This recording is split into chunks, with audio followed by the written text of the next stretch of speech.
welcome back to the What's That podcast. I'm your host, Renee Leatherman. And I'm Jariane Friedman, and we have biblical conversations about the hard things, the funny things, and the things that make you say, What's that?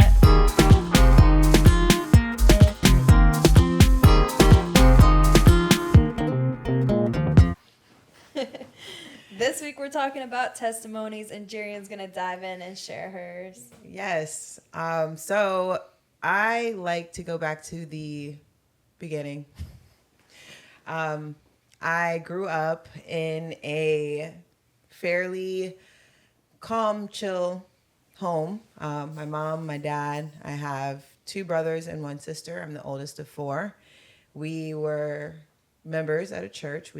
I grew up in and out of church. I always knew the Lord.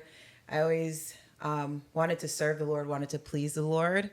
But growing up, what I heard growing up was a lot of fire and brimstone. So I was raised to be like very much afraid, and not in the sense of like that holy fear and reverence of God, but like afraid. I can remember being in church and like crying because I'm like, am I going to hell?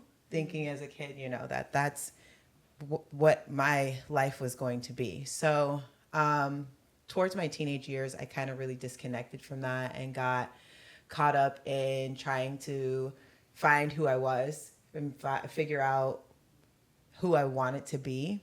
I had a lot of ambitions and aspirations. I sang in choir in high school, so I knew I wanted to sing, but I didn't want to sing for the world. I wanted to sing for the Lord. But I didn't know what that was going to look like because the churches that I went to were a lot of family member churches. So you knew everybody's business. You knew all the drama. So it was hard to believe that these were true followers of Christ when you saw... Sorry, guys. Let me restart this real quick because it looks like my audio signal's messing up. So I just need to fix this here. Okay, so I'm going to start at the beginning. I grew up in a pretty chill family. I had my mom, my dad, and my siblings. I'm the oldest of four. I have two brothers and one sister. We used to go to church fairly often, fairly regularly when I was really little. But growing up, I was very much afraid of the Lord. I heard a lot of fire and brimstone. It was, if you sin, you lie, you do anything wrong, you're going to hell. And that used to scare the bejeebas out of me. So I didn't have that relationship where you know that the Lord loves you.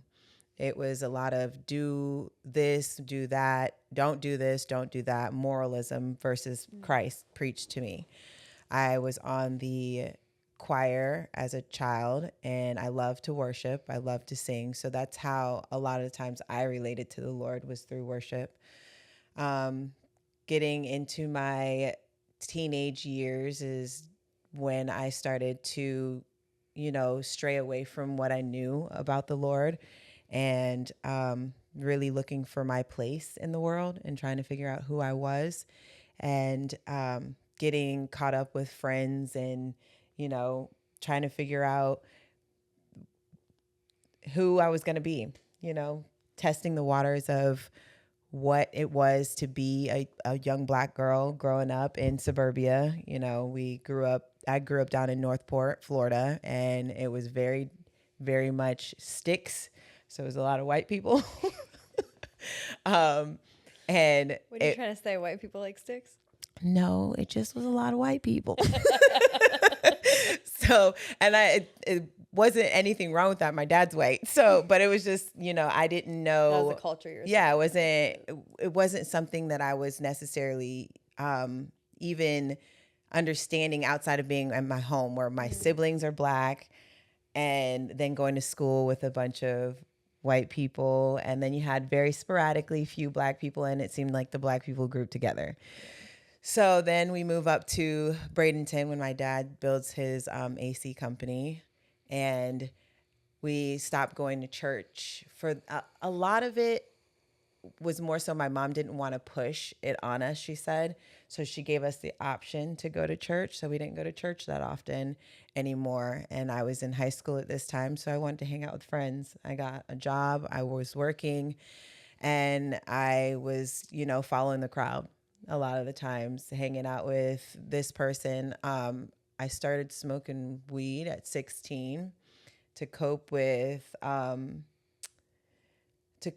lot of how I was feeling. My mom and my dad, my dad's my stepdad. My stepdad raised me. We don't use the word stepdad, so this is why I stumble over even saying it, because it doesn't feel right to say it. Yeah. He's my dad. He's raised me since I was 4 years old. My biological father wasn't in my life, so coping with him not being in my life was a tough part for me. So I didn't know how to relate to God as my father. Yeah. And so coping with that and trying to understand the feelings and the anger that I had, because I had a lot of rage as a young teenage girl. I was my nickname was Fido. I was fighting all the time. Everything you say something, it was a fight for me. I got angry from 0 to 1,000 super quick. There was no rhyme to reason on my anger either. Looking back at it, I know it was a lot of spiritual things. So from high school, graduating high school, I moved out. I wanted to go to college, but didn't really have a map on how to even go about that. My parents made way too much money for me to get FAFSA, and I didn't get any scholarships or anything like that. I didn't really have a goal or direction. You know what I mean? I had goals and ideas as far as what I wanted to do, but I didn't really have a plan to do it. So I moved out and I went into the workforce. I was waitressing, and that's when I started really getting into smoking, hanging out, clubbing. I was in Ybor City every weekend. I worked for my dad at the AC company, and I worked at the outlet mall. And then I would waitress. So I was doing all kinds of jobs and making money to support myself, but I had no real direction. Fast forward to moving in with my daughter's father. My mom and I got into it about me being friends with him. And if you weren't going to abide by her rules, being an adult, saying you were grown, you could move out. So I moved out and I moved in with him. Ended up pregnant with Jalea maybe 3-4 years into our relationship. Whoops. My bad. It's 2:00. I moved in with him, and we got pregnant with Julia probably 4 years into our relationship, and things started shifting. He was a drug dealer. He was very terrible at it. We smoked weed. He tried to do his best to support me, but I was working so many jobs, I didn't leave room for him to do that. I didn't want to be involved in it, but I wanted to smoke weed for free. So that's what he did. And I, at this time, wasn't living for the Lord. I didn't even have a conscience at this time. It was like seared, so I didn't feel bad about the things that I was doing. And fast forward to just before I got pregnant with Julia, he and I started going back to church, and it was his family's church. So yet I was back in the same situation I was when I first started going to church, a family church where you're hearing all the drama, and it makes it difficult to believe as a new believer without people to watch really live that lifestyle, live the biblical Christian walk. Yeah. So we were going to church. We were not married. We're living in sin, living together. And I am pregnant with Jalea. And then I started feeling conviction about premarital sex the more I began to read the Bible. So reading the word and really feeding my soul with it. I have backslid so many times and walked away from it. So I can't say that I actually was pursuing a relationship. I just started to have that conviction. After having my daughter, the lights like turned on. Life looked completely different. I started realizing that he wasn't the person who I was supposed to be with at all. I just felt this like this is not it.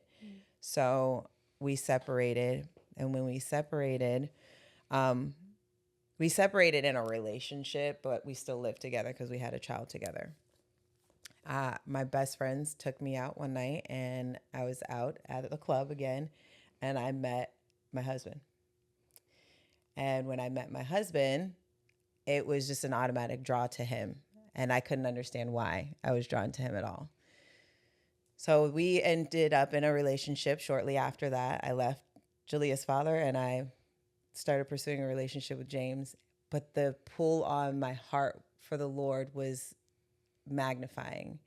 Like, I can't even explain how much it was magnifying, because all of a sudden I'm telling him, like, do you believe in God? I'm asking questions that I never even ask my daughter's father. Do you believe in the Lord? You know, what if I said that I didn't want to have sex out of wedlock, that I wanted to, you know, wait until we were married, and all these things, asking questions I had never even thought to ask before. I'm reading the word. I ask him to go to church with me. We start going to church, yet we're living in sin. We're attached at the hip. A year into our relationship, we're still not necessarily living for the Lord, but we're going to church and we're reading the word. I end up pregnant again, and I'm like, I didn't want to have another child. He had a child from a previous relationship. I had a child from a previous relationship. And I talked a lot of trash at that time and was like, if I get pregnant, I'm not having it. And we ended up going to the abortion clinic after I found out I was pregnant. And before we are going there, we're on our way there, I'm in the car with him. He's sitting next to me, and I'm like, Lord, I hadn't prayed in quite some time. You go to church and you know you should pray, but I didn't pray like I know I should have. So I prayed, and I said, Lord, if this is something that you wouldn't want me to do, I need you to give me a sign. I'm slow. I need a big sign. I don't need a small sign. I need like a whopping huge sign. We rode all the way to the abortion clinic behind a truck full of stop signs and yield signs. And I have never seen a truck like that to this day. And every time James would go to move from behind this truck, the truck would get in front of us. The truck got off the exit, only turned off right as we were pulling in the parking lot to Planned Parenthood. Wow. We are walking up to Planned Parenthood, and the woman standing outside with the signs, you know, there are protesters out there. And, don't do this to your baby. You should not do this. We can help you. And I'm like, oh, get away from me. I'm walking into the building, and I'm like, okay, I don't want to hear that. You know, we're headed into, you know, the abortion clinic. And we get inside, and we decide that we want an ultrasound. And before I go back to the ultrasound, I'm making jokes because I try to lighten the heaviness with comedy. So I'm trying to make crack jokes, and he's sitting there just looking at me like, okay. And I know that I'm in love with this person, and I know that I want to be with him. And I'm trying to not focus on the fact that I'm about to abort something that's made out of love. So we go back. I go back and I have an ultrasound, and the young lady, before she puts the ultrasound jelly on my belly, she's like, do you want to know if it's twins? And I'm like, is this something you ask everybody? She's like, yeah, I mean, I just asking, do you want to know if it's twins? You know, do you know how far along you are? No, I don't know anything. And she puts the monitor on my belly, and she's like, oh my goodness, it's twins. I said, push harder, girl. That's a gas bubble. Because I'm all about that comedy. I'm like, you're kidding with me. She's like, no, you see these two, it's two hearts. Now, James and I, many times at night when we talked about having a family, in our pillow talk between a couple, we always said that we wanted to have a set of twins. So it was me, him, and God that knew that we wanted a set of twins. So my heart's racing. I come out of there, and I'm like, okay, maybe if I didn't hear the first, I didn't adhere to the first stop and yield sign, did he just put another baby in here? Like, he's the only one, God's the only one who would have known that we wanted twins. So I go out to James in the waiting room and I say, it's twins. And he turns as white as the floor. He's like, are you serious? I said, yes. And I don't think I can do this. I don't think I can do this. And before I can even like have a full conversation with them, they're calling me back again. And I go in the room and the woman's sitting behind her desk and she's like, so what do you want to do? We want to give you a few options. This, you can do this, you can do that. And she's telling me I could take the pill. I can get, I could have a full DNC. I can, giving me all the options. And I slide the ultrasound picture over to her. And I said, what would you do? She's like, whoa, you didn't know you were pregnant with twins before? I said, no. She's like, usually this solidifies people, but if you have any apprehension, you need to go home and make an educated decision. And I said, if I leave here, I'm not coming back. So she's like, okay, well, go home and make an educated decision. If you're not sure here right now, don't do it. And I said, okay. So I left out of the room. I grabbed James's hand and I said, we're leaving and I'm not coming back. We're having twins. So we have Ava and Amaya today. And that was, for me, the turning point of knowing that the Lord had a plan for my life. Shortly after that, being pregnant with the twins, I went to a women's conference. And the women's conference was on abortion. And I'm in there and I'm weeping. And this woman comes from across the room. And my favorite color is purple.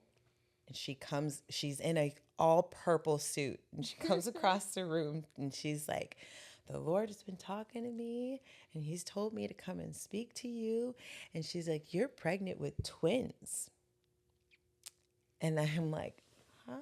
This woman doesn't know me at all she's touching my belly and she's like, you have 2 powerhouses for the Holy Ghost. She's like, you are going to have 2 strong women of God. And she's telling me about these little girls. And these 2 little girls say things to me today that can bring me to my knees. And I can see the Lord on them, And so the Lord has really drawn me in a way that is unique to me. Because out of all the testimonies that I've heard of other people, I see how he draws everyone so differently. So uniquely. Because every time I think about it and I talk to my husband about it, I'm like, you realize we rode behind a truck full of stop signs all the way to Sarasota, sir? And he's like, yeah, I know. That's crazy. Then when we have the measurements of the twins, they were conceived a day apart. And I'm like, what? They weren't conceived at the exact same time. They were a day apart. They measured 2 different lengths. Oh, wow. That's crazy. Yeah. So I'm like, okay, Lord, did you put another baby in there? As soon as I decided to walk into that place, like, you had to put your stamp on it. Like, I told you to stop and yield, It was nothing short of amazing. So that's my testimony of the Lord drawing me to him. And we've been rocking ever since. So good. Well, thank you guys so much for tuning in to the What's That podcast. I'm your host, Renee. And I'm Jariane Friedman, and we'll see you next week.